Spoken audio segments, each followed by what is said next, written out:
So first, Venezuela, then Iran. Is Cuba next? I'm James Parker, News Talk 820 93.3 FM WBAP. Welcome to the James Show. I know, good to see you too. And this is something that we were speculating about last week, and it seems to have come to life right in front of your face. Donald Trump was asked about it. This is him yesterday.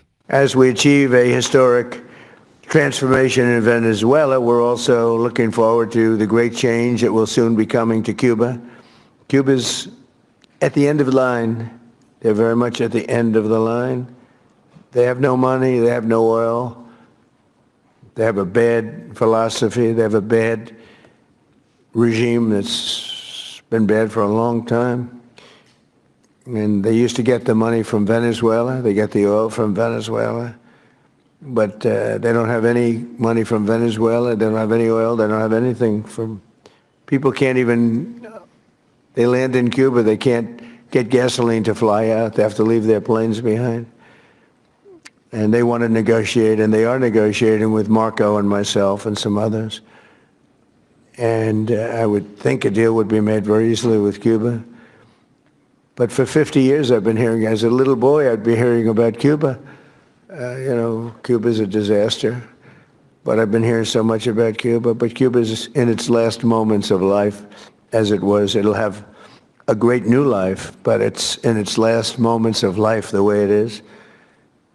And but our focus right now is on Iran, and we'll do that. I would say, what will you do? Take about 2 days off, Marco? No, he won't. Maybe an hour. He'll take 1 hour off, and then he'll finish up a deal on Cuba.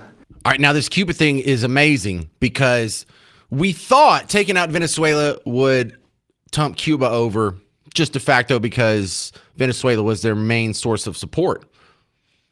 Now, what Donald Trump described there was a severe oil shortage, and therefore, gasoline and whatever shortage. People would fly in. They wouldn't be able to fly out because there's no jet fuel to be had, and they would have to abandon their planes, probably hop on somebody's boat. But you can only achieve this energy blockade if you've taken all the bad acting oil producers off the black market. Not the market, the black market. And so if Venezuela is going to get tumped over, Cuba could maybe get oil from Russia, although Russia's kind of occupied between dealing with the Ukraine and all that entails, trying to fend off China, trying to help in Iran and give us a little bit of a hard time down there, with the logistics and, some military information. But you take Iran offline, in the black market. Where's Cuba going to get their oil? Who can sell Cuba jet fuel right now? Nobody. And so what you're seeing is, if you don't look at these things in a vacuum, it's kind of obvious this was the point from the get-go. Because once you take these bad actors off of the oil black market, then you can choke any country. Right now, what happens if China tries to take Taiwan? Well, we might write a strongly worded letter. We might shoot down some boats or whatever that attempt to go there. But if we really wanted to choke China out and make sure that they lose in any war with minimal casualties, all we have to do is be able to cut off their oil. And they're not going to be able to do anything. They won't even be able to keep Taiwan, much less beat us, much less do anything to the American mainland, much less do anything to their Russian neighbors. So if Russia's on board with us, there is pretty much nobody that can resist being choked out. Because we already have, strangely enough, the Middle East is kind of on our side. Saudi Arabia will help us choke them out.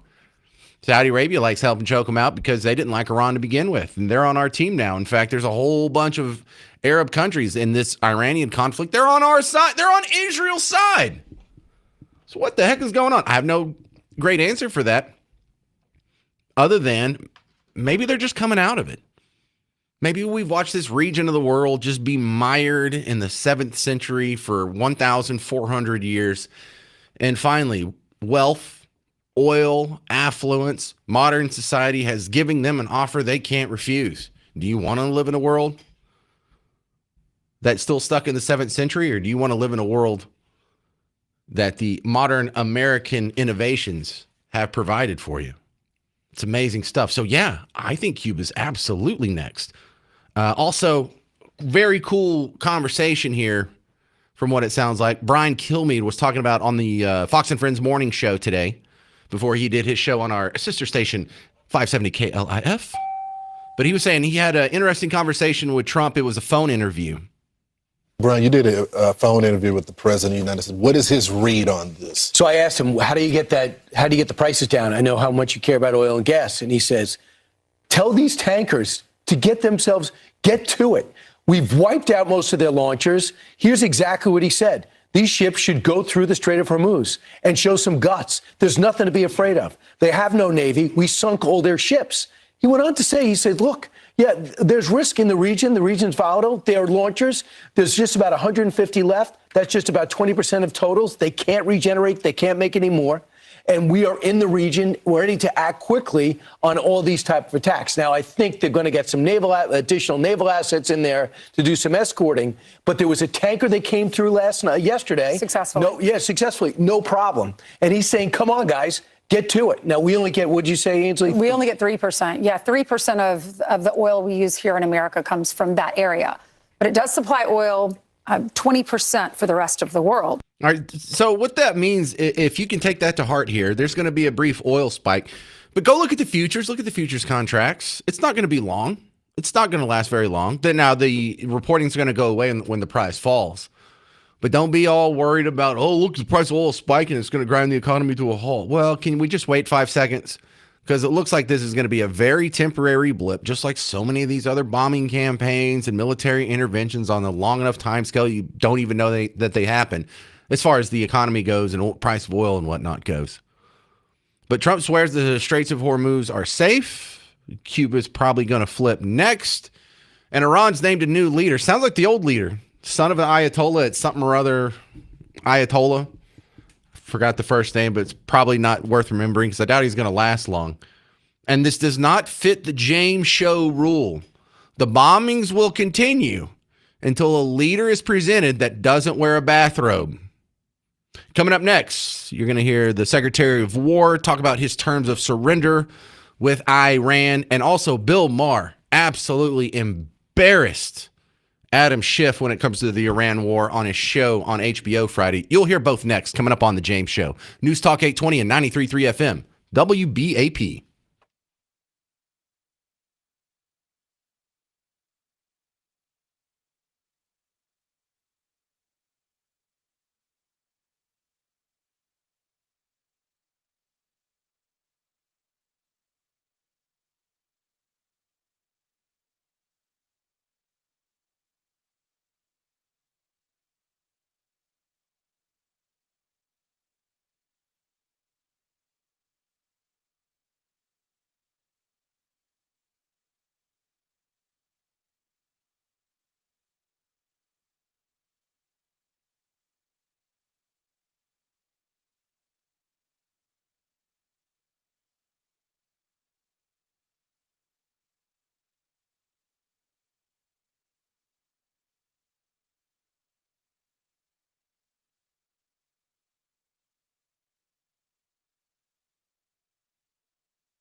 All right. Will this new leader in Iran last? I'm James Parker, News Talk 820, 93.3 FM, WBAP. Your home for Markley, Van Camp, and Robinson. They've been all over this Iran story. They're on from 11 to 2 before the James Show. My next guest is returning here, Homera Hassami. I hope I'm saying that correctly. Thank you very much. You were joining us last weekend when we did the special coverage at the initial the beginning stages of the Iranian bombing campaign. What's your assessment on where things stand today?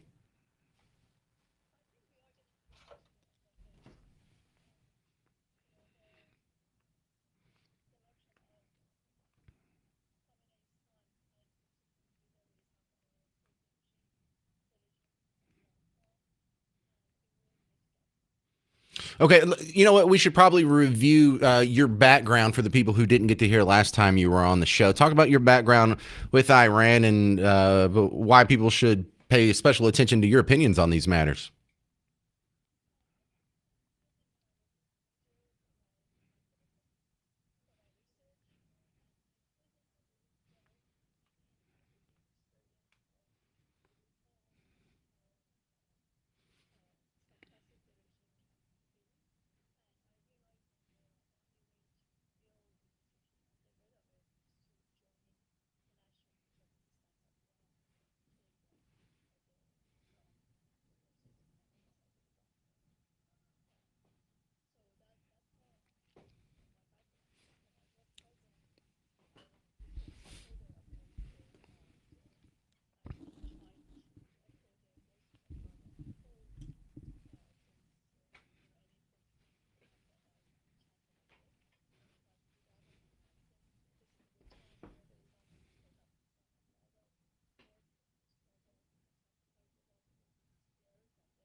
All right, so Homera, why do you not like the Ayatollah's son being the next leader?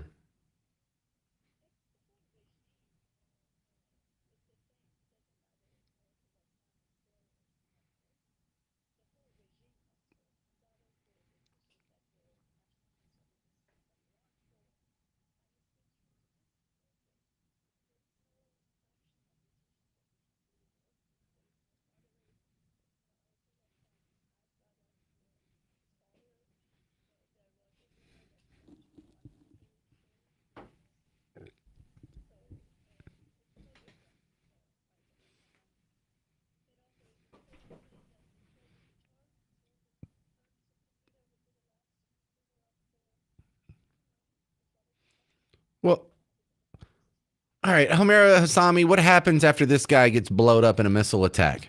I mean, we've got to be running out of people from the old regime, I would think.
Well, a lot of tyrants are.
Homera, we've heard from other Iranian political prisoners and activists that don't like the MEK. They want something else. Maybe it's the son of the Shah, just temporarily or whatnot.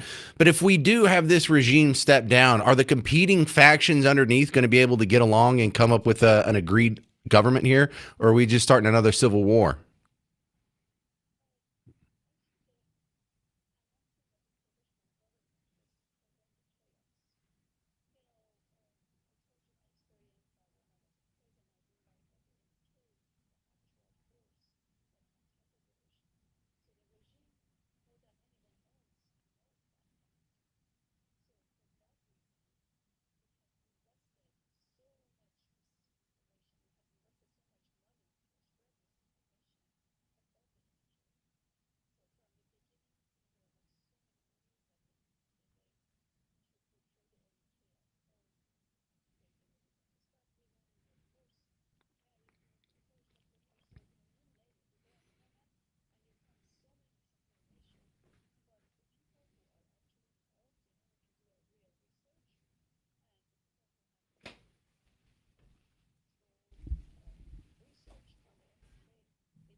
Well, your preferred, whoever the leader is, we don't even have to name a name. Is it going to be someone who's wearing just regular pants and maybe a suit and tie, or is it going to be another guy that's dressed in robes?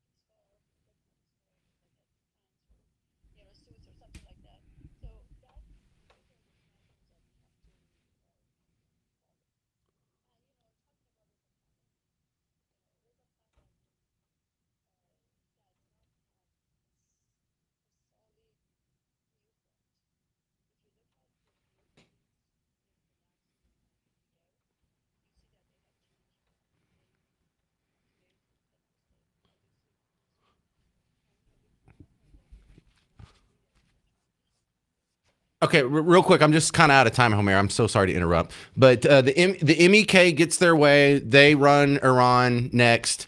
Would there still be a law requiring headscarves on women in public? Okay. All right. Look, no, that's kind of like the litmus test we all have there. So thank you very much, Homera Hassami, former political prisoner from Iran. I appreciate your input on this. Thanks for being on the James Show. Coming up next, you're going to hear from Pete Hegseth on what he considers the surrender terms in Iran. I'm James Parker, News Talk 820, 93.3 FM, WBAP.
So, what does surrender actually look like for Iran?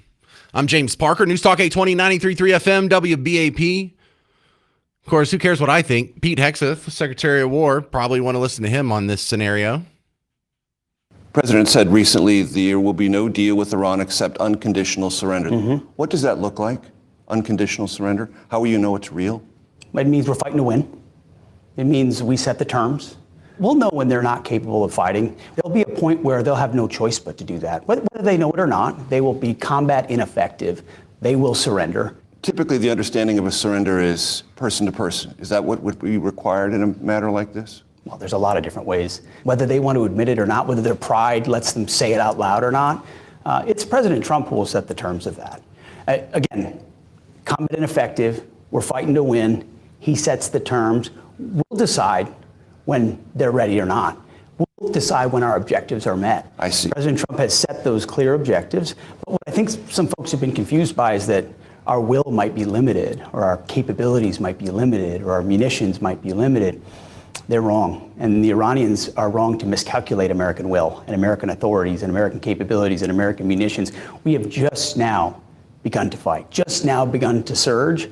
And so if the Iranians haven't factored that into who's going to be the winner of the outcome of this, over time they'll start to realize how deep President Trump's will is on this fight.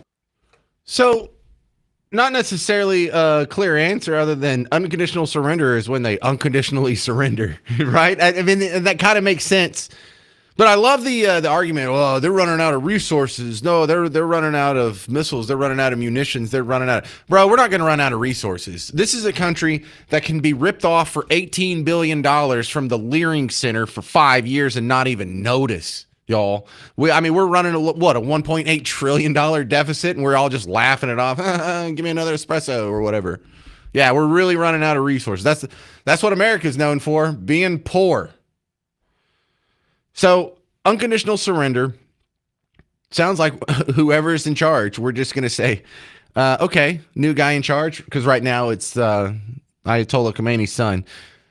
You want to go ahead and surrender? If he says no, guess what? That's it. We'll let him have another little whitten. We'll get the next guy. I don't care if he's dressed in blue jeans or a bathrobe. We'll ask him the same questions. Y'all ready to surrender? If they say no, then we wait. They come up with another guy. Because, oh, they must have picked another one. That was quick. Because from my point of view, most of us are non-interventionists. Most of us do not want to see boots on the ground. Do we mind an Ayatollah getting blown into 1,000 pieces from a U.S. missile? Nah, I'm not going to lose any sleep over that. So I think the political will for this military action against Iran stops at boots on the ground. I think most people agree with, I don't know what you think, but I don't want boots on the ground. I think most people don't want boots on the ground. So can we just do it from the air? I don't know. It'll be a fun way to find out. Because if you can't bomb them into submission, what's boots on the ground going to do? How do we know if we're going to turn it over to the right people? How do we know if it's going to be in Iraq, which is, on the west side of Iran? We went in there. We occupied it for a few years. We put together some provisional governments. They drew up a constitution. They had some elections. And we've pretty much, for the most part, kind of withdrawn from there, except for the Green Zone and a couple other installations. But really, they're running their own affairs now, and it seems to be going okay. On the east side of Iran, we had Afghanistan, who never really came into the fold, never really had good, solid elections that really put the tribes all together. And when we pull out of there, it just went back to the Taliban. So we have a good case scenario and a bad case scenario on the right shoulder and left shoulder of Iran right now, just like a little angel and a little devil. And we don't know which one we're going to get. Here's the audio that I think you're going to love. Absolutely love. I love it when people do this. Bill Maher, dedicated lefty, still a Democrat, calls himself a progressive all day, every day, hates Trump with the hot heat of 1,000 suns. But he had Adam Schiff. He's a Democrat congressman, one of the guys who led the impeachment probe. And Adam Schiff came to prominence and was in the news almost on a daily basis, 2017, 2018, 2019. And just to refresh your memory here, For those 3 years, the top story of the year was Russia collusion. Yeah, a story that didn't even happen, a hoax. That was the top, and they reported on it more than any other story for 3 years straight. And this guy was the tip of the spear of that lie. So the fact that he hasn't been laughed into oblivion out of the public consciousness is a crime in itself. But he shows up to Bill Maher, and Bill Maher tricks him. Bill Maher says, well, what about this excuse of a foreign bombing campaign? And he reads him a quote from Obama before he started bombing the crap out of Libya. And Adam Schiff's like, yeah, that doesn't work. That's too vague for me. Oh, really? You're busted. But this statement from the administration, the president had the constitutional authority to direct the use of military force because he could reasonably determine that such use of force was in the national interest. That's too vague for you? Totally vague. Okay, because that's from Obama about Libya. Well, Oh, busted. Busted so hard. And you should know this. You know that's not an honest guy. You know that's a guy that went out and lied to your face for 3 straight years. Of course he's lying to you about this. Why would you even have that guy on your show other than to embarrass him? What's the point of even talking to someone who you know will lie to you at the drop of the hat for 3 straight years over a hoax? It's not like he was misled, or it's not like he was a dupe and, he's just a dumb guy and someone pulled one over on him. He knew every time he went into those interviews for 3 years what he was saying was a Russia collusion was a hoax. And he did it. And he hadn't been punished. And he's not going to be punished. Because lies don't matter if it fits the narrative. Lies are applauded if it fits the narrative. Coming up next, there was another terror attack in New York City at the Mamdani residence, New York City, Gracie Manor, where the New York City mayor lives. And the media reaction to this is just it's gonna knock you off your seat. It might cause you to crash while you're driving. So be really careful when you hear this coming up next on The James Show. News Talk 820, 93.3 FM, WBAP.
Another Muslim terror attack. Another media refuses to use the words. It's amazing. James Parker here, News Talk 820, 93.3 FM, WBAP. On your home for Markley, Van Camp, and Robbins. I heard them talking about this a little bit before the James show today. And if you don't know the story by now, there's a goober out there named Jake Lang who was a January 6th political prisoner. And now he's I think he was running for Congress supposedly out of Florida. I don't think he won his primary over there. But while he is, generally associated with Team Red, he came to Frisco last year after the Carmelo Anthony, Austin Metcalf stabbing and tried to have like a little race war, and it didn't work out. So he's kind of been shunned by both sides. But he showed up at Gracie Mansion, where the New York City mayor lives. It's the mayor's residence for New York City. New York City! And it's toward the end of Ramadan, and he shows up with the whole roasted pig. And it's not like he's carrying it in his arms. It's on this big stretcher, like a gurney, like they wheeled it out of an ambulance. One of those. So they show up, and they're having their anti-Islam, anti-Mamdani protest. And there's only a handful of them. The reports are like 10 to 12, but there's a whole bunch of counter-protesters there.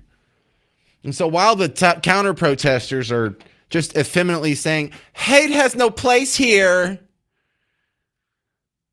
an angry Muslim teenager, one of them 18, one of them 19, one of them jumps up, throws a bomb into the crowd. It's lit. But when it bounces off the barricade, the fuse comes off and harmlessly goes out on its own. But there was an explosive jar, a jar full of explosives, nails, nuts, bolts, things of that nature. And it was intended to kill, it's seriously maim, if not kill, the anti-Muslim protesters.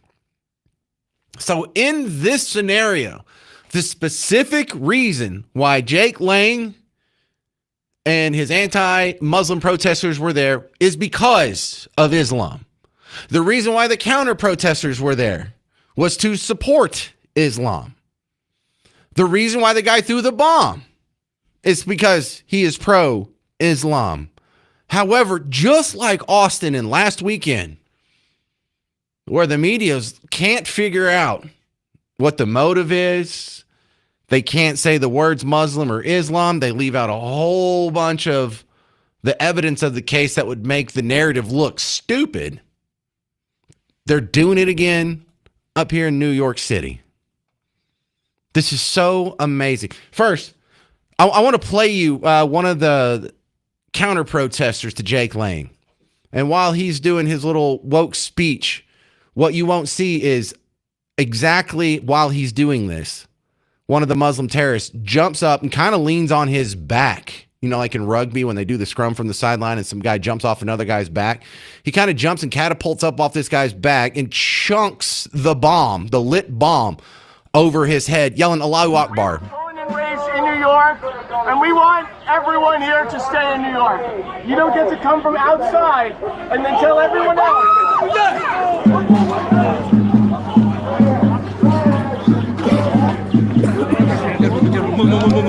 All right, so you hear that?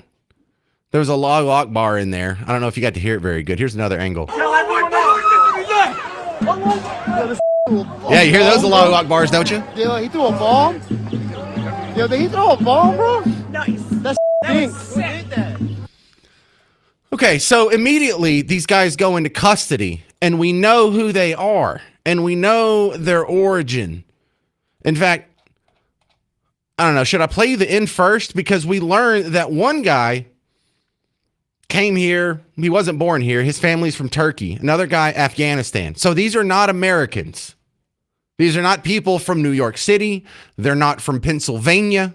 They came here under asylum, and they've actually been granted citizenship. So they're naturalized citizens, but they are not teenagers from Pennsylvania. They are Muslim terrorists from the Middle East. They are Muslim terrorists from Turkey or a Muslim terrorist from Afghanistan. But look, here, let me play the end version. What kind of a profile are we getting as we start to look at these two young men? It's my understanding they aren't from New York. No, they're not. They've lived in Pennsylvania for years. Emir Balat's family is originally from Turkey. They're naturalized citizens, and they live in a nice two-story home. Ibrahim Kayumi, also living with his family in Pennsylvania. His family originally from Afghanistan. All right, so they days later, this is 4 minutes. That was 4 minutes into a story on it earlier today. So they've had, 48 hours to digest this and tell you the truth. It's actually a whole 6-minute piece here. You know, they don't say the words Islam or Muslim once when referring to this dude. Let me give you the local ABC affiliates rundown here. See if they identify them as Muslim terrorists, as Muslims, as foreigners, as immigrants, or if they're just teenagers from Pennsylvania. Teenagers from Pennsylvania are in federal custody. And look, I'm done with this package, and we're in the first second. Teenagers from Pennsylvania. And no, they're not teenagers from Pennsylvania. They're Muslim terrorists from the Middle East. They're Muslim terrorists from Muslim lands. Teenagers from Pennsylvania are in federal custody and could be facing terrorism charges after allegedly bringing improvised explosive devices to Gracie Mansion and throwing them into a crowd. Yeah, this happened on Saturday after a far-right group clashed with... Far right. See if they ever use the term far left or Muslim or jihad or Islamist or any sort of descriptors on the ideology that's actually committing the act of violence. Jake Lang will get stained with a radical label. For what? Being the target of a bomb? Oh, he's a far right winger. Really? Because the far right, how far can they be? They're not the one throwing bombs. You know who's on the extremist position here? The guy throwing bombs. Counter protesters causing chaos just outside Mayor Zohran Mamdani's door. Let's get to Eyewitness News reporter Lindsay Tuckman live for us on the Upper East Side. Yeah, good morning, Pedro and Charlene. Chaos erupted outside of the mayor's residence here on the Upper East Side, and now federal investigators are involved and it is looking into whether or not this was an act of terrorism. This after police were able... Bro, they're looking into whether or not this was an act of terrorism. Notice how they just say terrorism, like it could have been the IRA, or it could have been white supremacists, or it could have been radical right wingers, or a ticked off Lutheran. No, they don't say Muslim terrorism. It could be a connection to terrorism. Bro, he's throwing a bomb, shouting Allahu Akbar. You heard it. We have it. They know it. And they're still saying, well, we may never know what the real motive here in this somewhat of a terror attack. You'll hear the rest of the absolute terrible reporting, and it's not by accident. This is going to keep happening, especially as long as the media keeps from covering them. And you'll hear it next. 800-288-9227. I'm James Parker on News Talk 820, 93.3 FM, WBAP.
Hey there, fellow Texans. Welcome back to the James Show, News Talk 820, 93.3 FM, WBAP. If a Muslim does a terror attack, but no one admits he's Muslim, did it ever really even happen?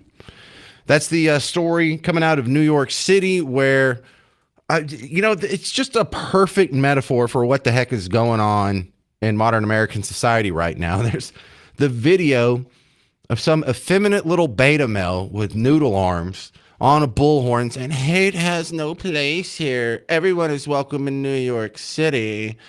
Why are you guys so hateful and mean?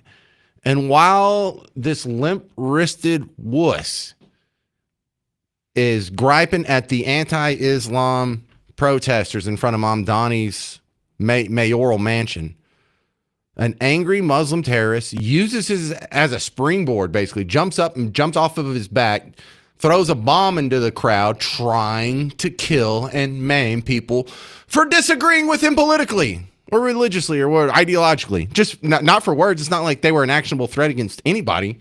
They were just eating what looked like a pretty good pig there. But here's Walter Masterson.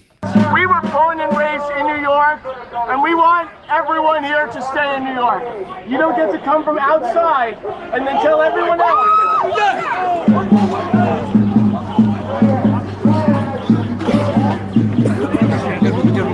Hey, smarty pants, they're trying to kill Americans right in front of your face. You don't get to come from outside. They came from Turkey and Afghanistan. That's not... Ugh. Gene Emery, you're on WBAP. Hey, Gene. Hey, how's it going? Pretty great. I've done a little bit of research on Islam. If you look at Lebanon and how it was taken over, I think there's a pattern to when Muslims starts moving to your country. You can look at Europe, and I'm Islamophobic now. And the reason I'm Islamophobic, I don't think there's a such thing as a moderate Muslim, and I don't think there's such thing as a moderate Democrat. So I'm just saying, if you're not Islamophobic, just hold on a little bit. You will be. Well, look, I know you're being kind of tongue-in-cheek there because the way you describe it, you're not describing Islamophobia. If there's someone who just repeatedly says, or a group of people who repeatedly say they want to wipe you off the face of the earth, and you're concerned about violence coming from that demographic, that's not an irrational fear of Islam. That is a rational recognition of what Islam has done in every other country where it has become a majority. So no, that's not Islamophobia. That's Islamic realism is what that is. Now, I would push back on the other part. There is such thing as a moderate Muslim. There is such thing as a moderate Democrat. Like Bill Maher is a moderate Democrat. He's a person who says Islam is here to kill us and we don't need to be importing these people, but he is a Democrat. And as far as the moderate Muslims, sure there are. I mean, Dave Chappelle, are we worried about him blowing anyone up at a protest? Or Casey Kasem your entire life doing the top 40? Did that seem like a guy we needed to kick out of here because he was on the verge of some terror attack? Absolutely not. So let's not condemn everybody and just turn off our brains. And if you're a Democrat, you're evil and I must fight against you and I can't listen to you. Or even Muslim. But they're not all extremists. However, you are correct to recognize the 100% perfect pattern of every single country that used to be not Muslim and became Muslim does not have their full complement of rights. They do not treat women equally. They do not have Western civilizational values, and it is not welcome here as far as I'm concerned. I agree with about half of that, Gene. Well, I don't disagree with what you said either, James. All right, well, good stuff. But I'm not. You're absolutely right. It's not an irrational fear. I think it's a well-founded fear. And the thing about it is, you can find a moderate Muslim or a moderate Democrat. You said Bill Maher. He's not a politician. He's not running for office. And like I say, if you can show me a moderate Democrat politician, I'm willing to hear. Well, what about this, Gene? John Cornyn. That's a moderate Democrat. He just has an R after his name. Well, I don't. Yeah, I mean, Fetterman. I give him credit. Hey, maybe so. Maybe so. There's one. I give him credit. Okay. All good points. Thanks, Gene. Fun stuff. I mean, do I even need to go back and play like the ABC affiliate? Because look, here's the part where they don't say Islam or Muslim. Teenagers from Pennsylvania. I can't do that. They'll call them teenagers from Pennsylvania 10 times. They'll never say that they're Muslims. They'll never say that they're terrorists. They will say that they have. They've said that there has been a connection or an inspiration partially inspired by ISIS. Really partially inspired. What was the other half inspired by? Bob Ross. They were going to make some happy trees, and they decided, I think I'll blow something up. Yeah, good morning, Pedro and Charlene. Chaos erupted outside of the mayor's residence here on the Upper East Side, and now federal investigators are involved. Say Muslim. Looking into whether or not this was an act of... Remember, we're looking for the attackers to be labeled Muslim or Islamist. Or if you're going to call it terrorist, don't call it terrorism. Call it Islamic terror or Muslim terror. Not just the ethereal concept of being mean. Terrorism. This after police were able to determine that the device that was found smoking near the scene of those protests and those chaos was indeed a IED, an explosive device that really could have caused some serious harm or even death. 2 people have been arrested and are currently in custody today. Remember, not 2 Muslim Muslim terrorists, not 2 Muslim immigrants, not 2 radical jihadists, not 2 far lefty. There's no politically identifying or ideologically identifying labels for these guys. Do they get the same for the anti-Muslim protesters, though? 2 people, 2 Pennsylvania teenagers, in fact. Pennsylvania teenagers, bro. Pennsylvania teenagers. You've got to be kidding me. So if I listen to the number Channel 7, the ABC affiliate in New York City, I'm supposed to be on the lookout for teenagers from Pennsylvania? Yeah, I don't think that's the identifying characteristic. 18-year-old Amir Balat, who is a high school student, and 19-year-old Ibrahim Qayyumi. A high school student, not a radical Islamist, not a Muslim terrorist. He's a high school student. You don't even tell... Race isn't an issue. His immigration status isn't an issue. His ethnicity, his religion... all of these things which are playing into his motivation, you don't even put them in there at all. Damn, this is so dishonest. Through homemade explosives containing shrapnel, such as nuts and bolts, that officials say could have caused serious injury if they exploded as possibly intended. More suspected bomb-making materials were also found in a nearby car. Apparently, the 2 men, according to officials, told investigators that they watch ISIS videos.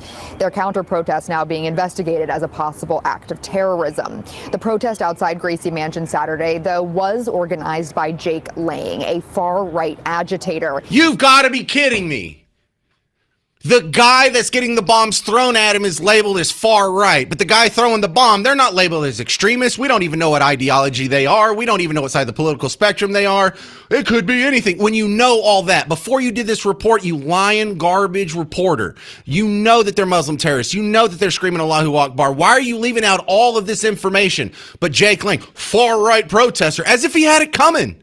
What does that have to do with anything? That has nothing to do with the motive. It doesn't fill out the story other than to make you sympathetic toward the guys that were what? Throwing the bomb?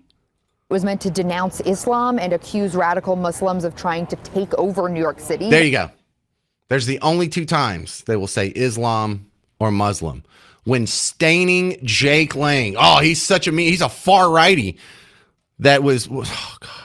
This is so bad. Was organized by Jake Lang, a far-right agitator. It was meant to denounce Islam and accuse radical Muslims of trying to take over New York City. That was a small protest of about... Accuse the Muslims of taking over New York City. A Muslim is their mayor. They've already taken over. He's the agitator. He's eating bacon over there. They're throwing bombs, but he's the agitator. What the hell is wrong with these people? This is what we talk about when we bring up the term suicidal empathy. 20 people that it brought in, but more than 100 counter-protesters showed up. Police say an anti-Islam protester used pepper spray, and that's when the violence erupted. There it is. An anti-Islam protester used spray. So they will use the terms when they're trying to make you think Jake Lang and his team are mean, but they won't use the term for the actual Muslims or Islamic-inspired people that were there. Unbelievable. This is worse than normal. Leading to the IED being thrown. Now, in a statement, Mayor Mamdani did say, quote, violence at a protest is never acceptable. The attempt to use an explosive device and hurt others is not only criminal, it is reprehensible and the antithesis of who we are. And NYPD Commissioner Jessica Tisch. It's not the antithesis of who you are. They're on your team, sir. They follow the same religion you follow, sir. That is not the antithesis of who you are. That is who you are. That is your team. There is nothing separating you from the dudes that threw the bomb. You follow the same ideology openly. It's the antithesis of who we are. Well, then denounce Islamic terrorism. Oh, you didn't? 800-288-9227. 800-288-9227. More reaction, not just to the attempted terror attack in New York City, but the ridiculous covering for the attempted murder of people for the only crime of believing what you believe. That's next on The James Show. News Talk 820, 93.3 FM, WBAP.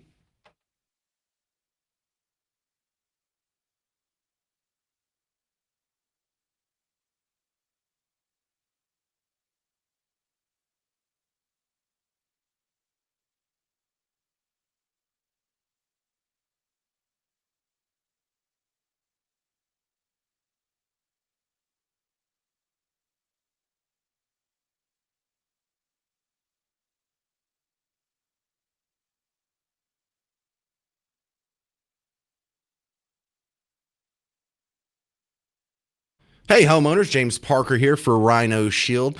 It's time to paint your house, you should have learned your lesson. The fact that you have to paint your house again means that paint isn't going to last on the outside of your house. Means you should probably go to Rhino Shield. If you want to do this again in 5-10 years, fine, go ahead, waste your money, throw paint up there again. But if you want to take care of this now and never have to worry about it again, that's when you go to Rhino Shield. Plus, you get a whole lot of other features that paint just can't do. You get it blocks UV rays, it insulates, it doesn't crack, it doesn't peel, it doesn't chip, it expands and contracts with your house, and it looks great. It keeps the texture of anything that's under it. It bonds to everything, and when you can come back in 10, 20 years, it's going to look fantastic. And it comes with a 25-year transferable warranty, but no one ever uses them because this is the new technology that has replaced paint. If it's going on the outside of your house, it better be Rhino Shield. Go to rhinoshieldDFW.com.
Hey there, fellow Texans. Welcome back to the James Show. News Talk 820, 93.3 FM, WBAP. Your home for Markley, Van Camp, and Robbins.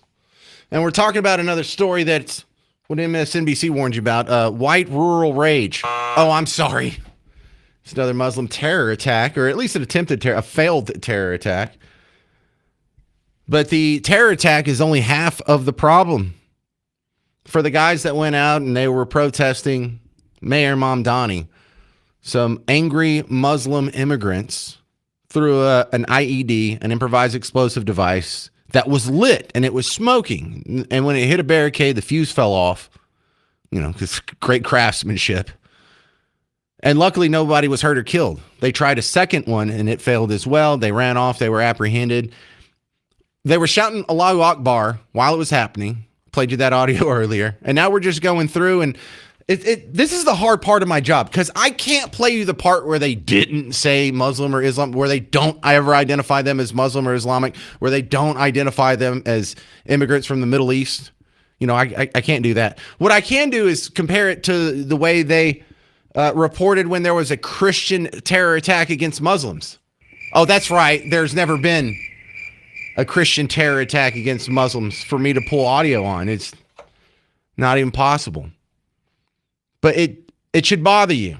It should bother you that they are leaving out the identifying information. And it's not happenstance information. It's not like, well, he was wearing blue shoes or he was wearing a gray hoodie. This is information that is directly linked to why they were trying to commit mass murder and terror in the first place. And it should tick you off that when you're being attacked, when someone who looks like you with your background is being attacked for holding the same beliefs that you hold, they cover for the guys doing the attack. When it fits the narrative, oh, race, ideology, background, ethnicity, most important thing in the world. Images now circulating on social media of a black man dying after being shot by a white police officer. The Justice Department is investigating the death of Alton Sterling, a black man shot to death by a white police officer outside a convenience store. In the past 48 hours, 2 more American cities have been convulsed by the fatal shootings of African-American men by white police officers. Yes, if it makes you look bad, it's important information that's in the headline. If it's you getting attacked over and over and over, whether it's in Austin last week or the Christian school last month or the driving through on New Year's Eve in New Orleans or the guys that were getting flamethrowered in Colorado or the 2 Jews that walked out of a museum in D.C., it happens over and over and over again. And they excuse it, they hide it, they cover it up. They're lying to your face. This is what we call suicidal empathy. Ricardo in Lakewood, you're on WBAP. Jane, man, I got a couple things for you. First off, I'm tired of people asking why we even over in Iran in the first place. And here's the thing. Trump ain't going to reveal his hand. We know that. He's not going to give up our secrets. And second of all, I think you hit the nail on the head in your first segment when you was talking about Cuba and Venezuela. It's for the oil. We're trying to cripple our enemies with the oil. And if you look at this time last year, where was Trump spending a lot of his time? He was over in the Middle East. He was in Qatar, he was in the UAE, and he was in Saudi Arabia where he got a $600 million defense contract done. So what was he doing over there? He was aligning his chess pieces in the region with people who was our adversaries, and this is only helping us right now. Second of all... Well, hang on. Before you get to your second of all, let's address your first of all. Ricardo, that actually sounds brilliant because he got a lot of criticism for a $600 billion arms deal or whatever to Saudi Arabia. Looks like he was just setting up for this moment now. Correct. And it's coming back to fruition. He's playing chess when everybody else playing chess. Okay, your second point, Ricardo, that was good. Yeah, so second of all, if it goes to this whole thing going on with all these radical Muslims, he had that 2017 Muslim ban come in place, or quote-unquote Muslim ban, back in his first term. That should have been implemented not only in 2017, but after 9/11. If you look at some of these people that are coming over here and when they've been getting radicalized, it was in the early to mid-2000s after 9/11. If we had implemented that after 9/11, might have been premature in some people's eyes. I think this would limit a lot of the damage that's going on and could keep happening. Ricardo, great call, because both of these guys came here within 10 years after 9/11. I believe one of them came in like '07, or their families, they were kids at the time. 04 and 07. There you go. Yeah. So you're right. If we had done that and not listened to the haters, oh, it's racist or whatever, we wouldn't have had this problem today. How many lives would have saved? Would that guy who shot up Austin last weekend be here? No, Ricardo's absolutely right. Thank you, Ricardo. Ken in Arlington, you're up next. 800-288-9227. We'll talk to Dr. Bo Kabbalah from Tarleton State University. He's a political science guy, and we'll run all this by him next on The James Show. News Talk 820, 93.3 FM, WBAP.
I don't know what's worse, the terror attack or the cover up for it. I'm James Parker, News Talk 820, 93.3 FM, WBAP. And the telling part about this is we know what the terror attack was about. The terror attack I'm talking about this time was the one that happened in front of Mamdani's mayoral mansion, Gracie Mansion, over the weekend.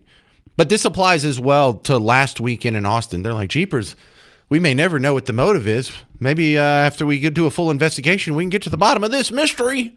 When you and I know after 5 seconds of hearing about the story, you don't even have to finish the headline. We're like, let me guess, angry Muslim, right?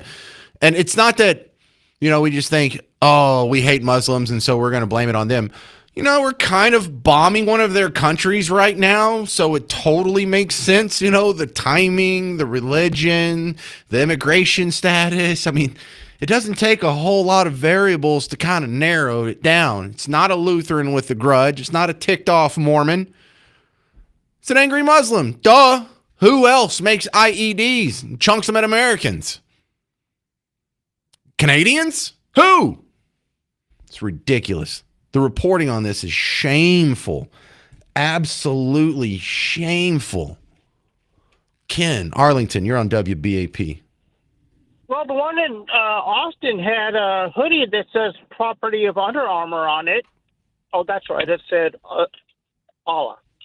Oh, yeah, that's right. I thought maybe he was inspired by athleisure wear. Right. Yeah, I think that's what it was. So, I mean, it's all obvious. I mean, it's just like, why did the chicken cross the road? Get to the other side. Okay, why are you wearing the property of Allah? Because you're a terrorist. Well, it's got to be frustrating to the terrorist because he went out there, and the reason he wore that shirt is not to hide his intentions, is so the whole world would know. The whole world would be intimidated by the fierce violence that was coming from the Muslim community. And we're like, it could be anything. We may never know. How frustrating is that? Because you got to think he's either up, in heaven or probably hell right now, looking up, going, dude, of course I'm a Muslim. Of course I did it because I'm angry about the attack on Islam. I'm wearing an Allah shirt. I'm wearing an Iran shirt. Under that, I have Iranian flags in my apartments. I have printouts of Iranian leaders that are in my Bible. Left a Quran in my car.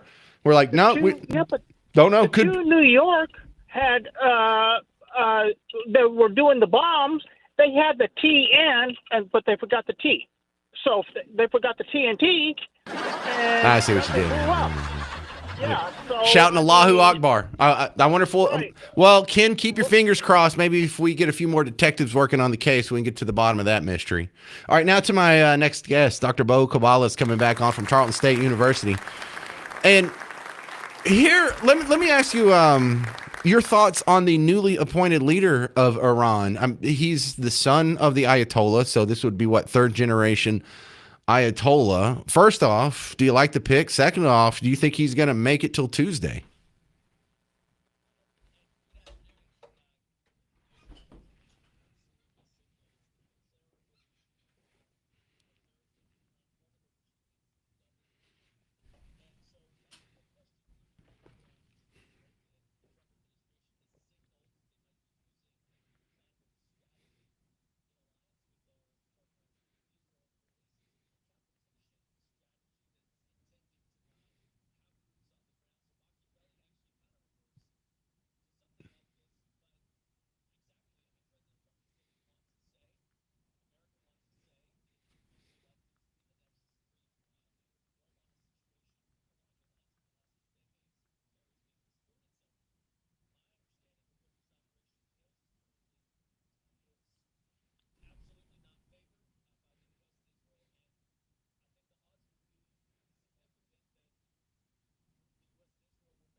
So we keep bombing the leader of Iran.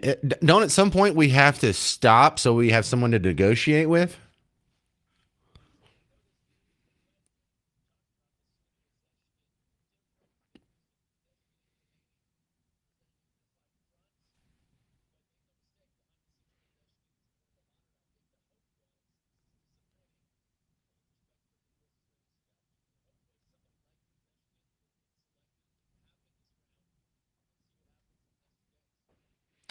All right, so let's say this guy gets bombed tomorrow. Then what?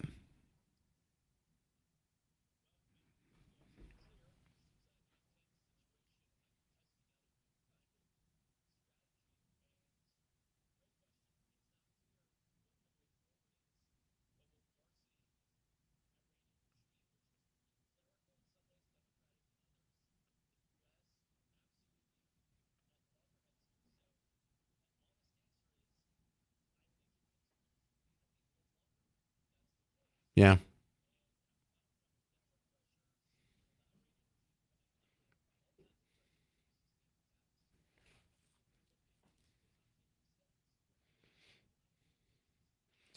So, how long will the partners in the region remain our partners if this keeps going on? I imagine if we're going to be bombing them for years and years, at some point, Saudi Arabia is going to lose enthusiasm about having us over there, or maybe UAE or somebody else.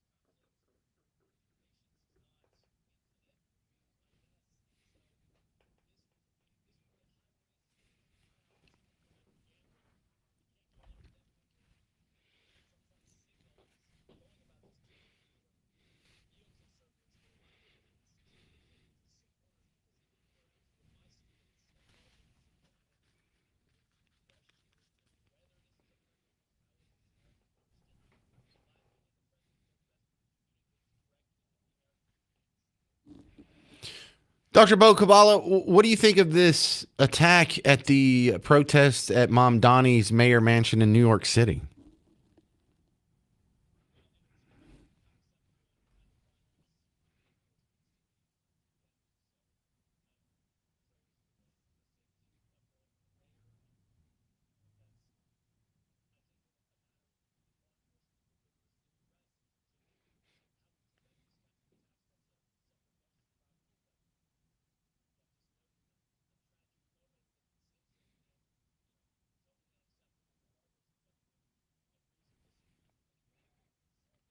Well, I think what I'm really trying to get at is, are we going to continue seeing attacks like Austin, New York City? Or is this going to be a regular thing while this Iran bombing's going on?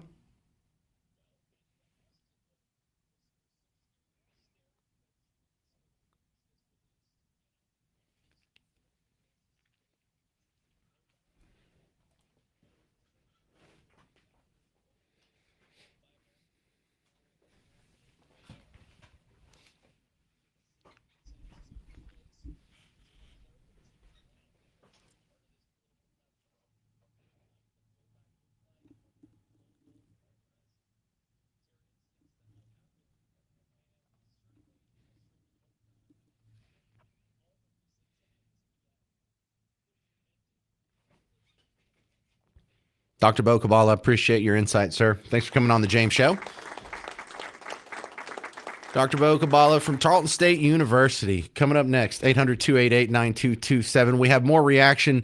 The bombings in Iran. Will Cuba be next? Another Islamic terror attack, this one time in New York City.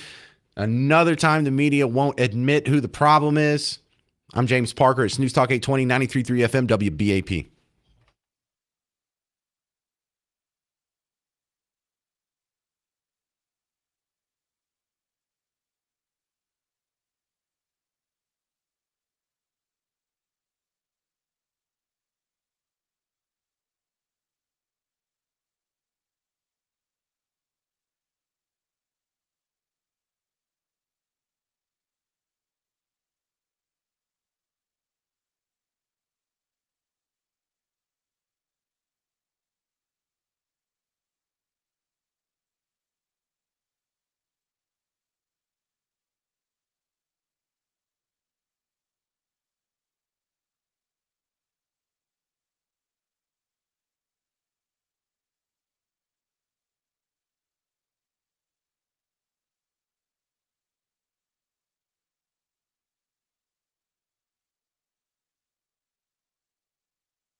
Hey there, fellow Texans. Welcome back to the James Show. News Talk 820, 93.3 FM, WBAP. Your home for Markley Van Camp. And Robbins, look, 2 weekends in a row, we had a terror attack from a Muslim who is angry about what's going on in Iran, and the Christian world is beating up the Muslim world. And even though they're Shia and I'm Sunni, they still see this as the Christians and Jews beating up on the Muslim world. And so they want to lash out. And so in Austin last weekend, a guy goes down to 6th Street, kills 3 of your neighbors, injures about a dozen more. And he's wearing a Allah sweatshirt, an Iran shirt under that. He's got a Quran in his car, Iranian flags in his apartment, pictures of Iranian leaders in his apartment. And they're like, well, I guess we may never get to the bottom of why he did it. What is the most obvious thing in the world? Why are they covering for murder? Why are they covering for terrorists? Good Lord. Does your political fealty come before your decency to your neighbors, your fellow Texans, your fellow human beings? I guess so. I guess if you're being targeted and murdered in the streets in Texas, they will go cover for the guy doing it. That's a wow. This should be a wake-up moment. If you've already didn't trust the media and you already think you didn't hate them, trust me, you don't hate them enough. Clifford and Terrell, you're on WBAP. Oh, good to hear your voice. I support what's going on in Iran today, and I only have one question: where's the rest of the Iranians? But Trump is doing today what should have been done decades ago in North Korea. You don't wait till the people who vowed to destroy us to get a nuclear weapon before you start taking action.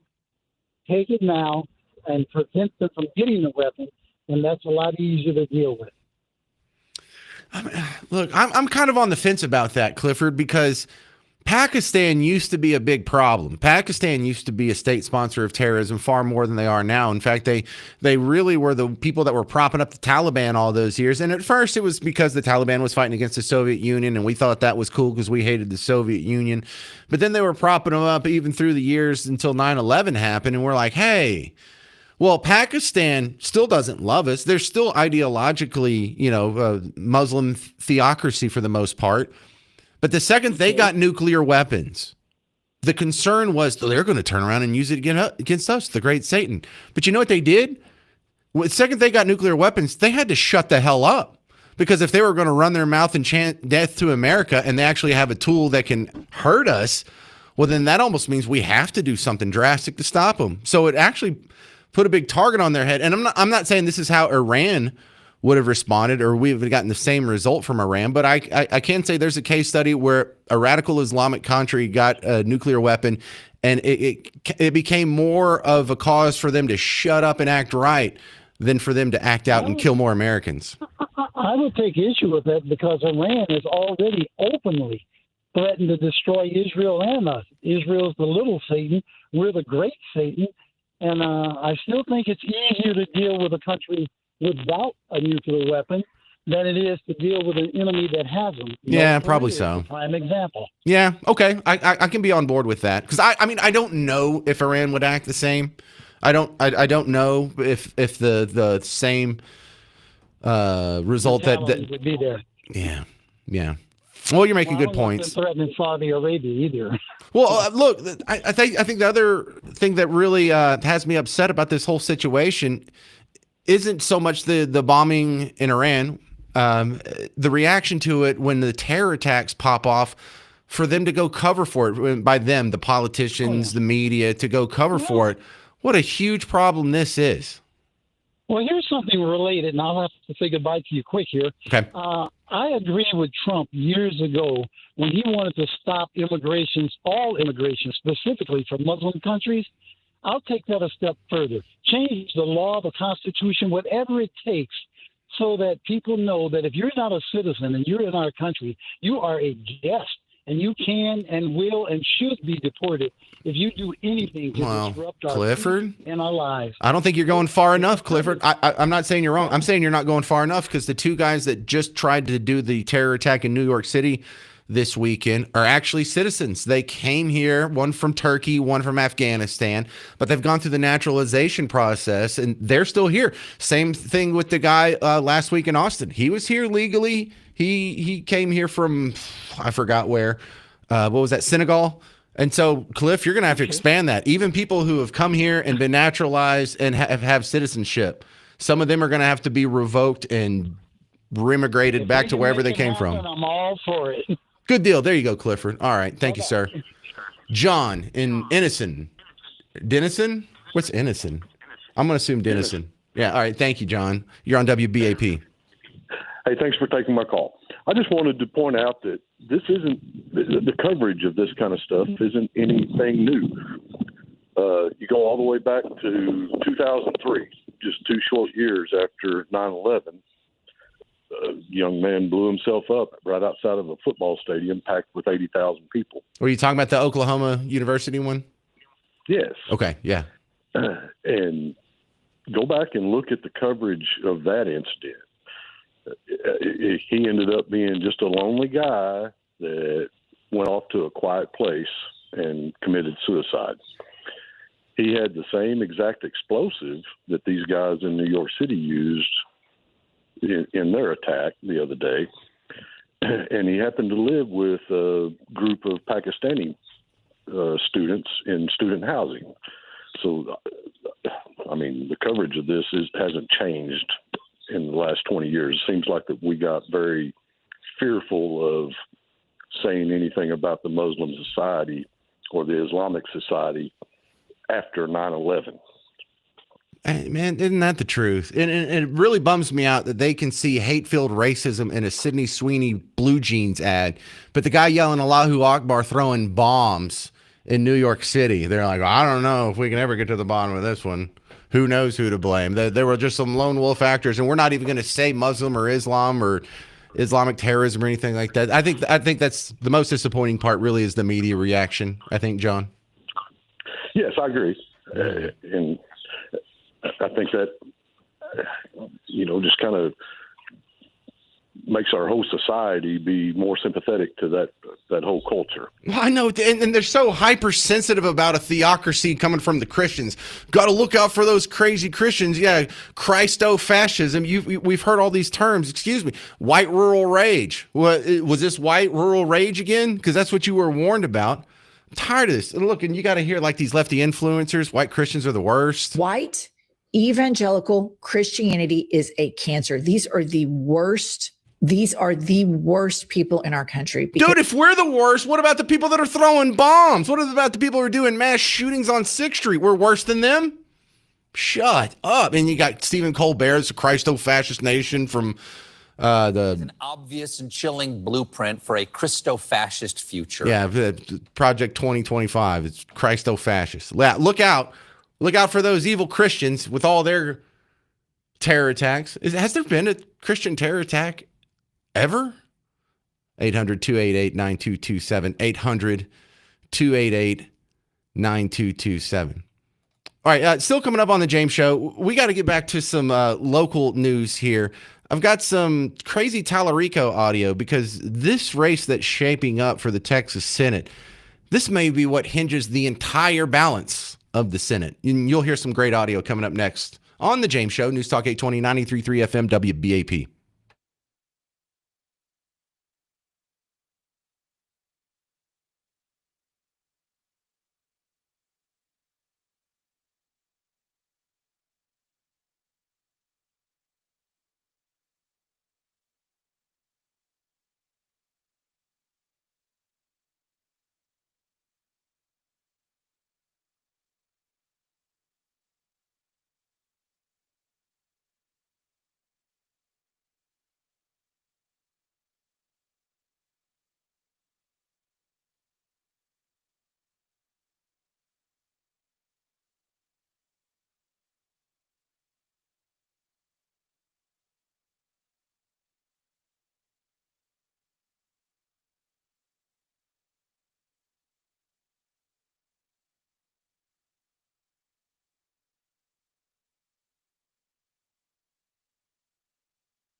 Hey, Donald Trump speaking live at a Republican retreat. I'm James Parker, News Talk 820, 93.3 FM, WBAP. I was having a little bit of fun listening to that on the break, and he gets to the part where they blow up a whole bunch of boats.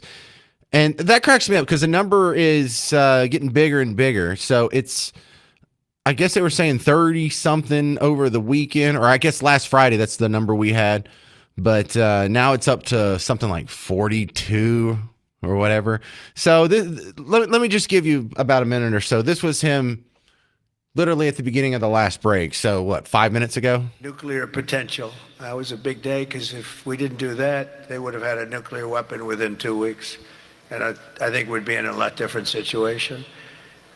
And then you had, of course, what they did in Venezuela, how that was just so far so good. We've done a real job. We've got all good ones. If you go back and you look at Afghanistan with Biden, one of the worst, I think the most embarrassing moment in the history of our country. If you look at what happened with Jimmy Carter, also with Iran, but if you look at what happened with the helicopters and the hostages, it cost them the election. It was what a mess. The world respects us right now more than they have ever respected us before. And because of Republicans, you people in Congress, the United States has by far the strongest and most powerful military on the face of the earth. We're the strongest military anywhere on the earth, and now everybody understands it. Together with our Israeli partners, we're crushing the enemy in an overwhelming display of technical skill and military force. Iran's drone and missile capability is being utterly demolished. The Navy is gone. It's all lying at the bottom of the ocean. 46 ships. Can you believe it? In fact, I got a little upset with our people. I said, what quality of ship? Excellent, sir. Top of the line. I said, why did we just capture the ship? We could have used it. Why did we sink them? They said, it's more fun to sink them. I said, they like sinking them better. All right. I thought you would like that part from the president at the annual Republicans retreat. Now, the big story here in Texas, as far as the political landscape goes, it's cool. We're getting a lot of attention on our setup here in the Senate race here for John Cornyn's seat. Now, we got a lot of extra drama at the end of last week because Donald Trump said that he is going to make an endorsement and he would like the other guy who he doesn't endorse to drop out. But we all got suspicious, you included, when he didn't make that announcement. He just made the statement. So we all get the feeling in the meantime, he's trying to extract something out of them. And it's probably for John Cornyn. Hey, can I get a couple votes out of you if I give you an endorsement? And I think Ken Paxton smelled that in the water because Ken Paxton came out and said at the end of last week, you know what? I will drop out. Pass the SAVE Act and I'll drop out. So I think Ken Paxton is also calling the bluff of something else you and I both suspected as well. The establishment Republicans have no intention of passing the SAVE Act, even though 95% of Republicans want it. Why aren't they voting on it in the Senate right now? It already passed the House. All we need is John Thune, bring it to the floor. Let's have the vote. Whether we have the votes or not, let's at least count and see who's on our side and who isn't. There's a very important midterms coming up here, and we'd like to get all of y'all on the record. Ken Paxton smelled that, called the bluff, and the bluff hasn't been called. Isn't that amazing? Isn't that amazing that the first response from John Cornyn wasn't like, cool, hell yeah, I'll vote for the SAVE Act. Let's bring that thing up for a vote. I'll have you drop out tomorrow. He didn't do that.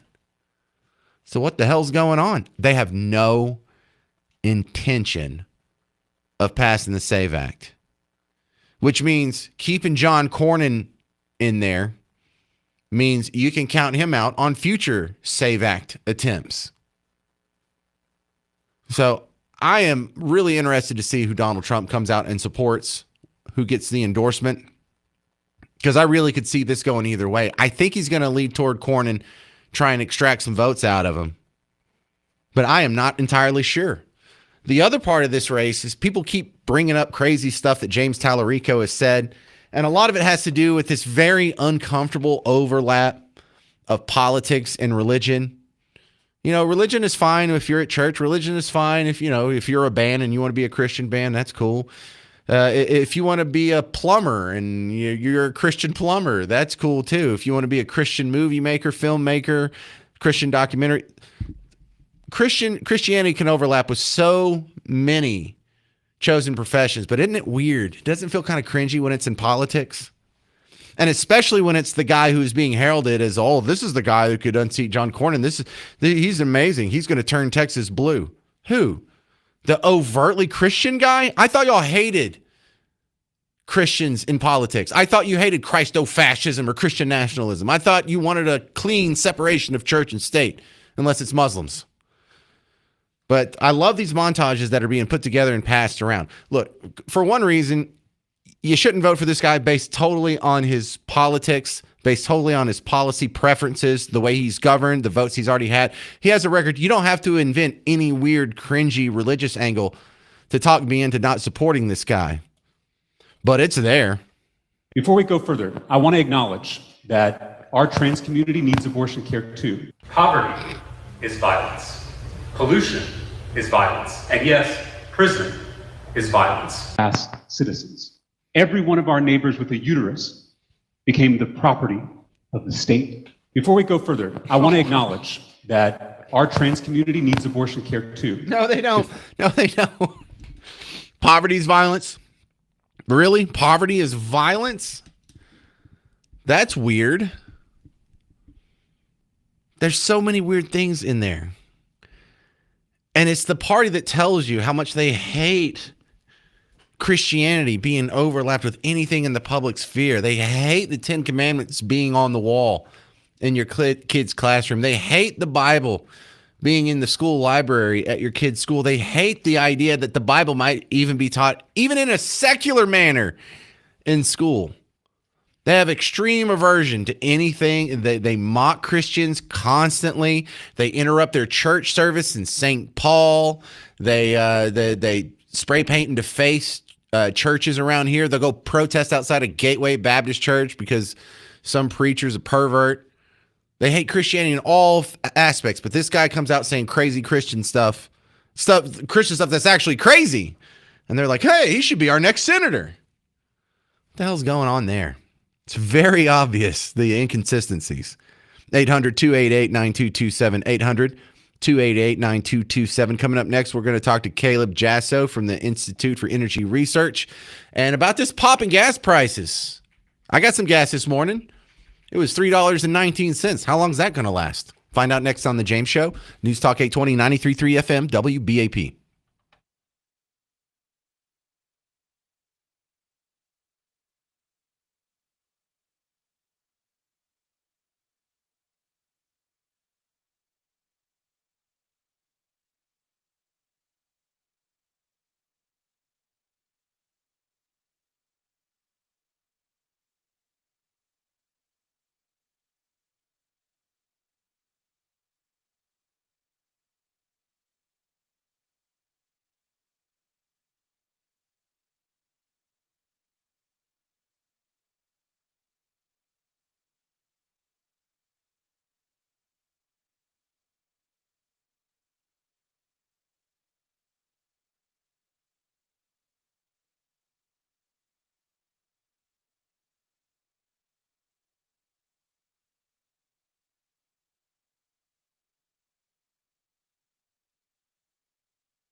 All right, gas is up. How long is it going to last? I'm James Parker on the James Show, News Talk 820. 93.3 FM WBAP. When I was driving in from Bug Tussle today, I stopped at Buc-ee's coming in, as you would do, country people, when you go into the big city. Buc-ee's is the last perfect pit stop before you get into the big town. But gas for me, $3.19. And I hate saying that because it's $3.19.9. So it's really $3.20. I remember last week it was quite a bit cheaper than that. In fact, I remember on the Christmas break, out in Buck Tussle in the gas stations in front of one of the grocery stores there, it was $1.99.9, but it was at $2. And so this is a significant jump from that. How long is it going to last? Well, let's talk to policy advisor from the Institute for Energy Research. This is Caleb Jasso. Welcome to the James Show. Now, first things first, the jump in prices. We all assume this is because of the situation in Iran. How correct? Let's just go and start with that premise. Correct?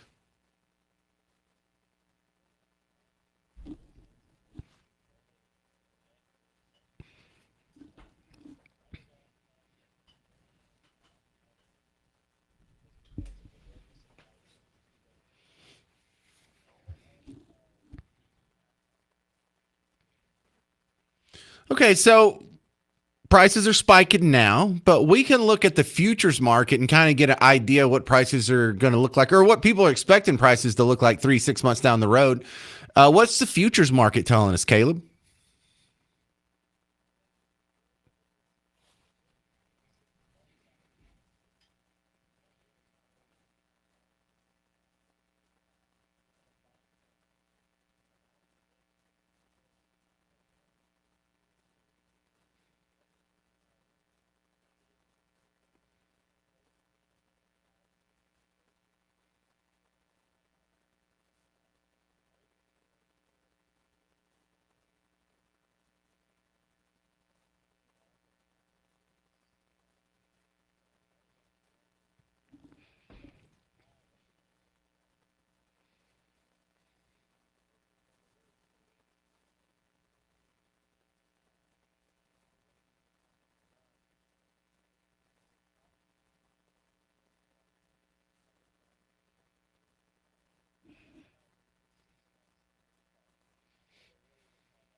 Well, Caleb, I think we're a little more insulated from the Straits of Hormuz shocks than we otherwise would be because we're producing so much here. Are we still, if not at, near record production levels on the home front?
All right, we're talking with Caleb Jasso from the Institute for Energy Research. What's the situation like in Venezuela?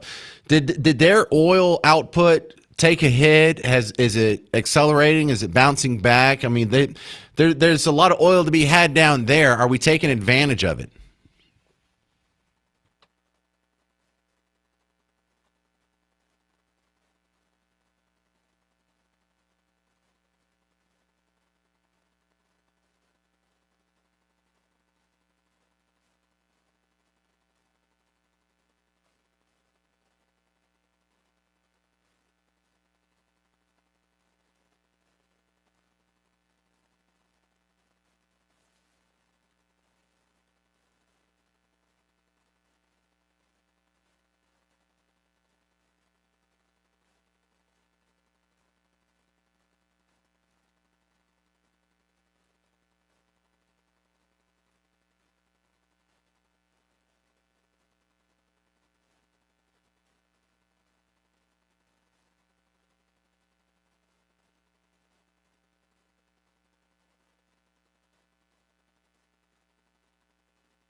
All right, Caleb Jasso, I appreciate your input from the Institute for Energy Research. Thank you very much, sir. I hope this all blows over soon and we get lower gas prices. Okay, now coming up next on the James Show, we're playing Dead or Alive. This is going to be for tickets to see Breaking Benjamin. They're going to be at Dickies Arena October 12th with Chevelle, Cammie Kehoe, Starset. If you want to try and win some, I'm going to give you a list of 10 celebrities. You have to tell me if they're dead or alive. Call in right now, 800-288-9227, 800-288-9227. You don't have to know all of them. You just have to be the last person on the line when the game ends. Dead or Alive next on The James Show. News Talk 820, 93.3 FM, WBAP.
Hey there, you're just in time for Dead or Alive on the James Show. News Talk 820, 93.3 FM, WBAP.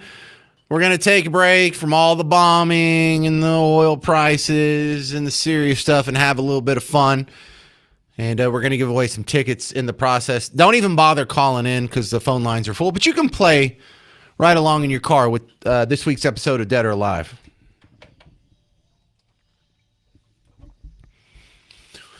Thank you, Mr. Jovi, for nailing the intro there. Welcome to Dead or Alive. I am your host, James Parker.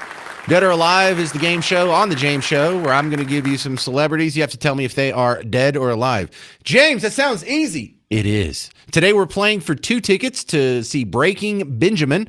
They'll be at Dickies Arena October 12th with special guest Chevelle, Cami Kehoe, and Star Set. Get tickets and information at livenation.com. Today's category is Jeff. All my celebrities here will be named Jeff or Jeffrey or something to that effect. But yeah, famous Jeffs. Let's see, who do we start with? Wow, this all dudes and one lady. Let's start with the lady then. Mallory and Dallas, you're first up on Dead or Alive. You ready? Hi, sure. All right, great. We're going to start with Jeff Goldblum. I know him from Jurassic Park and The Fly. Is he dead or alive? I'm going to say alive. Yeah, he's also in The League. Did you ever see The League? That was a hilarious show. Next one, Jeff Bridges, also known as the Dude or Duder or El Duderino if you're not into the whole brevity thing. Is he dead or alive? Oh, gosh. I'm going to say alive. Okay, what's the worry about that? You thought the Big Lebowski was dead? Next one. This is probably your favorite one, Mallory. Jeffrey Dahmer, famous serial killer from the 90s. Is he dead or alive?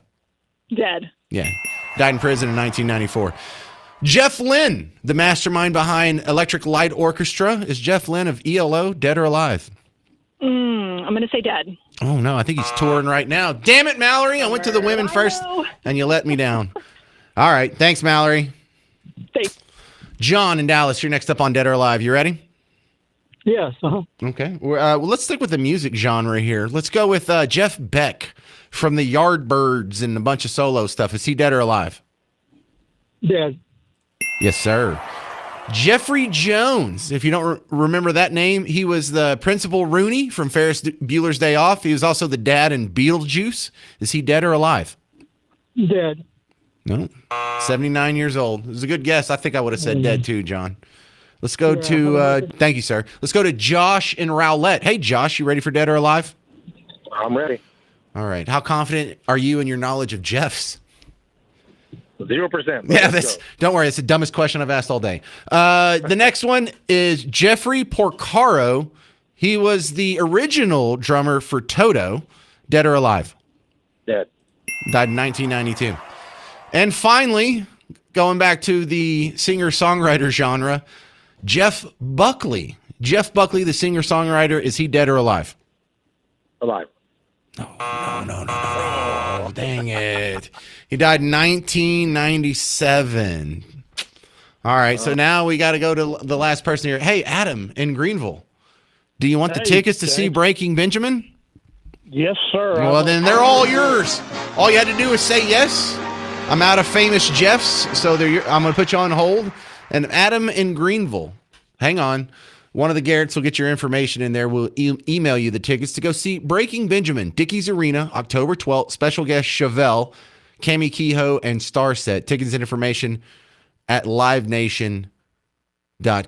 So that was great, great episode of today's Dead or Alive. Such a simple name, Jeff. Got such great results. Let's go check in with that poor bastard Scott Jennings over on CNN. And I say that tongue in cheek because he has the greatest job in the world. Go on CNN. You're the 5th guy at a table with 4 other people who are trying to tell you 2 + 2 = 5. What a great job this man has. And here he is just blowing out of the water like a Tomahawk missile, this lame, weak sauce talking point that ICE is detaining American citizens. Are you still for it? Let me ask, so let me ask you, Scott, sports this week. there are documented cases of American citizens being harassed by ICE, of non-citizens being stopped randomly simply based on maybe they have an accent, maybe they happen to be in a particular place, like near an airport working for Uber. And at the very least, it raises questions about whether people's constitutional rights are being violated. And if that is the case, isn't it justified for Americans to be concerned about that? So, according to the reporting, there have been 170 American citizens who have been detained for some period of time during this period in which they have deported about 660,000 illegal aliens. That's about a 99.9997% success rate. If any other government agency got stuff that right that often, we'd be throwing them a ticker tape parade. I love that. That's so obvious. It's such an obvious answer. It's such a brain dead talking point.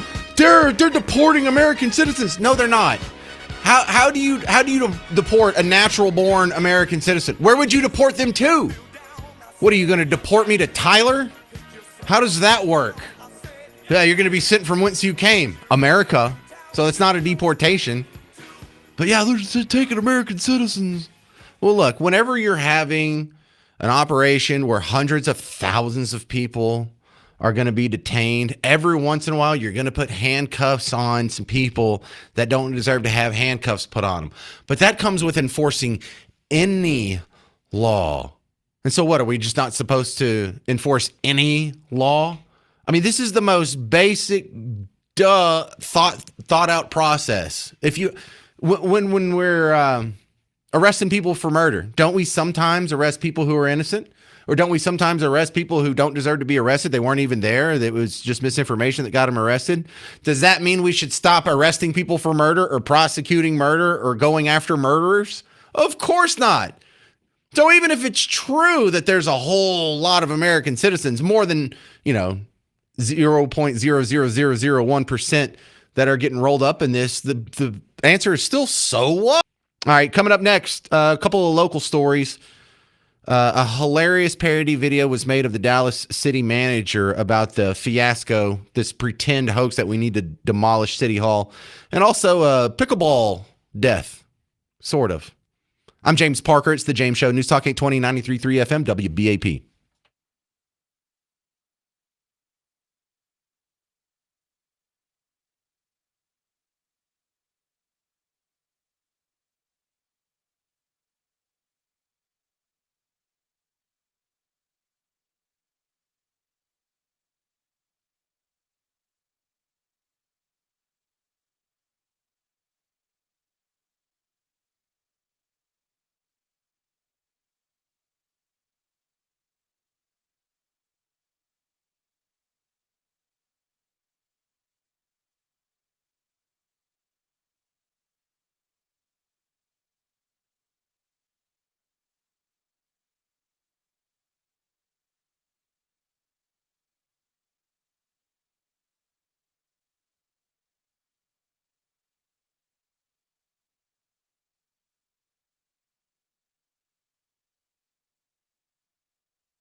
Yeah, welcome to the James Show, News Talk 820, 93.3 FM, WBAP, your home for Markley, Van Camp, and Robbins.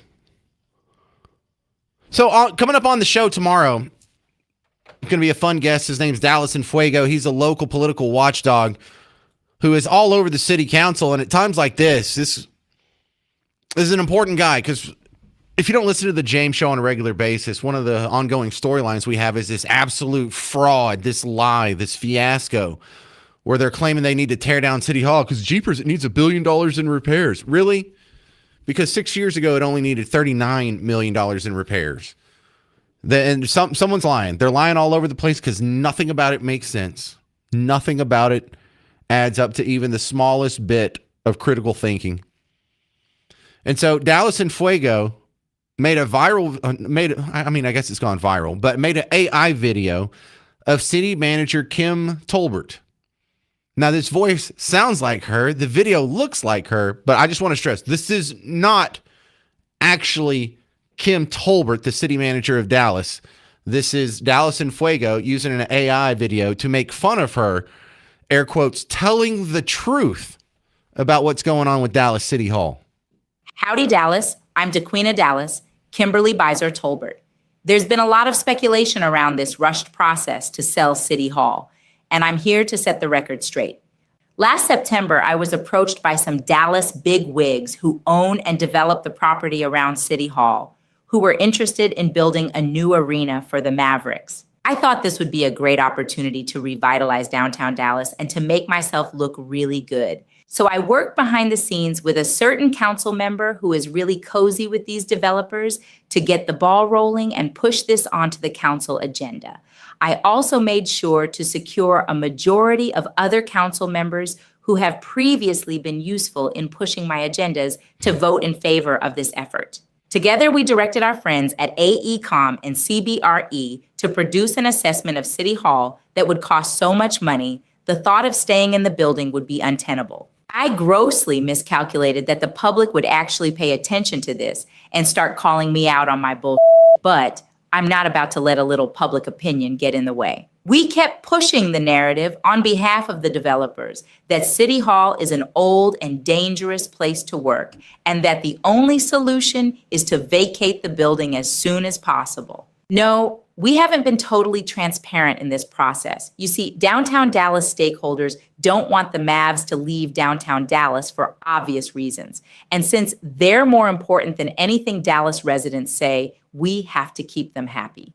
So we have to keep up the ruse that repairing the building is financially untenable. Once we're out of the building, we will make a deal to sell the land to one of these developers. Granted, the city has a horrible track record when it comes to buying and selling real estate. So we will most definitely make a bad deal and cost the taxpayers hundreds of millions of dollars. When all is said and done, the Mavs will get their offer to build their new arena downtown, and it'll be a take it or leave it proposition. Valley View in North Dallas might make more sense for the Mavs, but frankly, I don't give a shit. You want to play ball with Dallas? You got to take what you're given. Don't like it? Go to Frisco, go to Irving, go to Las Vegas for all I care. I'm DeQueen, and what I say goes. Oh, and for those of you who keep showing up to speak at City Hall, stop wasting your time. I've had this deal in the bag from the beginning, and there ain't a darn thing you can do about it. That is so on the money. That's like reading her mind. It feels like the deal's already in the bag. Now they're just going to let things blow over for a couple months before they do the final vote on it.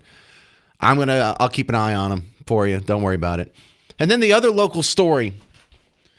This one's puzzling. We have first pickleball death I've heard of, although it wasn't from pickleball itself. WFAA has a story out of Denton. Right now, the Texas Rangers are investigating after a Denton police officer shot and killed a man at a pickleball court. It happened at the Denton Tennis and Pickleball Center around noon today. Police say an intoxicated man holding a metal rod had climbed onto a fence. According to police, he threatened them, and when officers tried to de-escalate, he charged at them.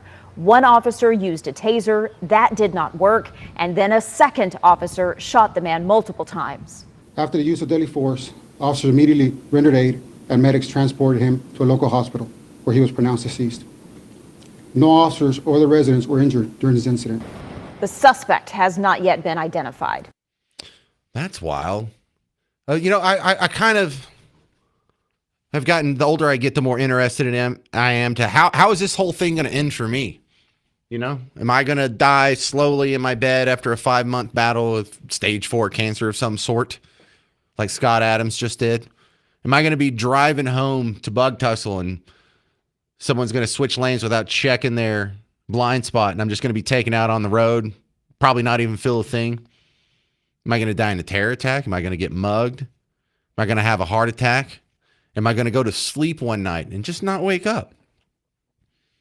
One thing I haven't fathomed is I might die on top of the fence at a pickleball court. That one had not crossed my mind. All right, thank you very much for hanging out with the James Show today. As soon as I get out of here, I'm going to go put up the podcast, so go check that out when you get a chance. If you're on social media looking to kill some time, come kill it with us. WBAP has a lot of good stuff on Facebook and YouTube and X and all the things. Stick around. The great one, Mark Levin's coming up next. I'm James Parker. This has been The James Show on News Talk 820 and 93.3 FM WBAP.